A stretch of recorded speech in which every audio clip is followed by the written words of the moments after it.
But you are so much focused on somehow pushing and signing up the first person whom you lay your eyes on. Why is that?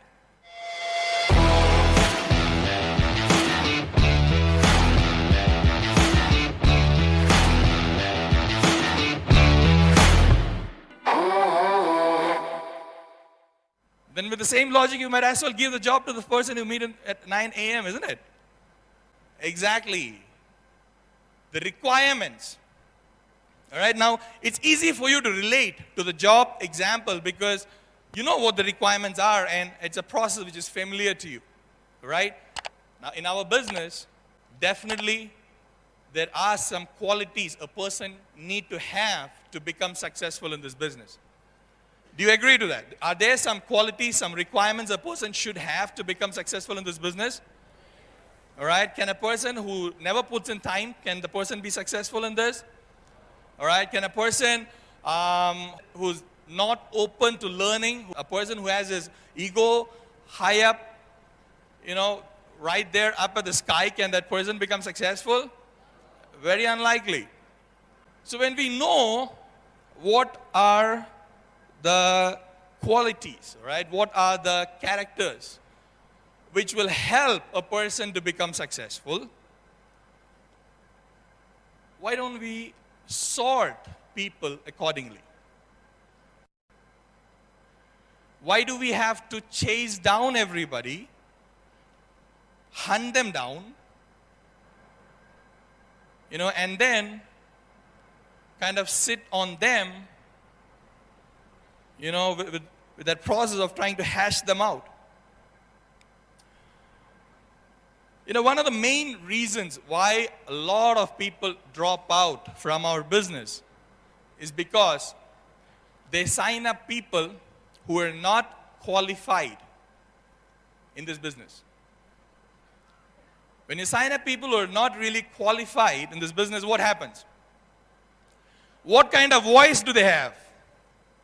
Okay, those kinds of people are what Chief Padman calls high maintenance people.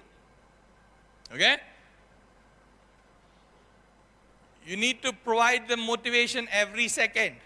They present to a prospect, the prospect sneezes, they get demotivated. All right, then you go to massage their back, tell them that's okay, don't worry. Take them, show them a training DVD or whatever, and the next time, they invite a person, the prospect doesn't turn up. The guy says, I told you this doesn't work, it is not going to happen. Do we have people like that? Okay. See, the prospecting process, I would want you to compare it with something like hunting versus fishing. Okay? See, in a hunting process, what do? You run behind something, right? You run behind an animal and you shoot it down. Okay? Now, once you shoot it down, when you run behind, or let's say when you're hunting, what is the animal actually doing? Is it coming towards you? It's running away from you. Okay? Does that sound a little bit familiar with some of your prospecting procedure? Okay? When you're fishing, what happens? The fish comes to you, is it? All right. Great, you guys are very smart. Now, some people might say, either way, you are going to eat the animal or eat the fish, what the heck? See, when you're fishing, when you take the fish, and you find that the fish is not suitable, you can put it back to the water. Can you? Yes, of course you can. Now when you hunt an animal, you shoot it down, and then you go and see, oh my God, it's a rabbit, I wanted a deer. What do? That's it. You can't do anything.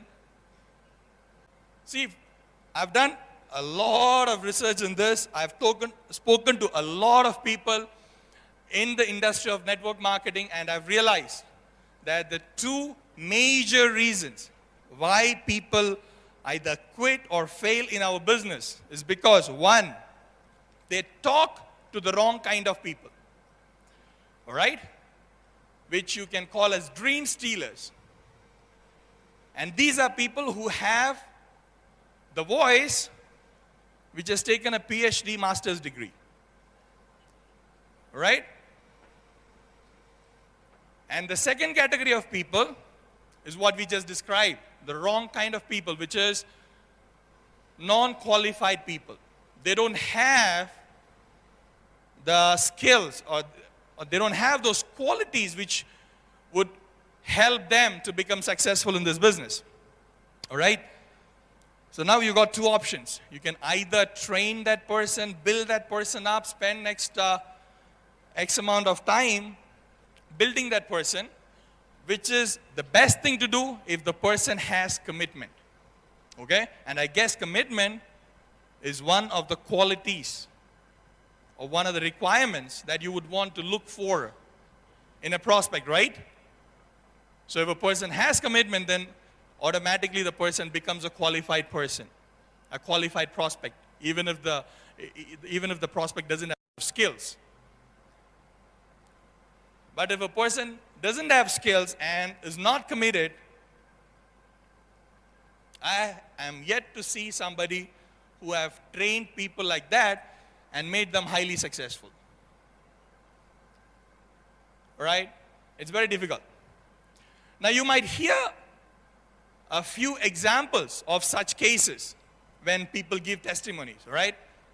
That I was not at all committed, my upline helped me, and after 6 months I saw my check and then I became successful, right? The truth is, for every one such person, there are hundreds and thousands of other people who have quit their business and drowned pulling their upline. All right? So that's not something you might want to do right away, okay, off the bat when you start coming into the business.